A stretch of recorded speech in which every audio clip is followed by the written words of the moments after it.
ತಾಯಿದ್ದ ತವರು ಇದೊಂದು ಜಾನಪದ ಗೀತೆ. ಹೆಣ್ಣಿಗೆ ತವರು ಅಂದರೆ ಖುಷಿ ಮತ್ತು ಹಿಗ್ಗು. ಏಕೆಂದರೆ ತಾಯಿಯು ಹೆಣ್ಣಿಗೆ ಕಷ್ಟ ಸುಖ ಕೇಳುತ್ತಾಳೆ. ಇದೇ ಈ ಹಾಡಿನ ತಾತ್ಪರ್ಯ. ಹೆಣ್ಣಿನ ಜೀವಕ್ಕ ಹೆತ್ತಾಕೆ ಇರಬೇಕ.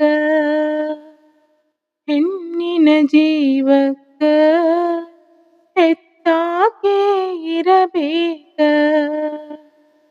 ತಾಯಿದ್ದ ತವರು ಹೆಣ್ಣಿಗೆ ಇದ್ದರೆ ನೂರಾನೇ ಬಲವು ಬಂದಂಗ ಬಾಳೆಗ.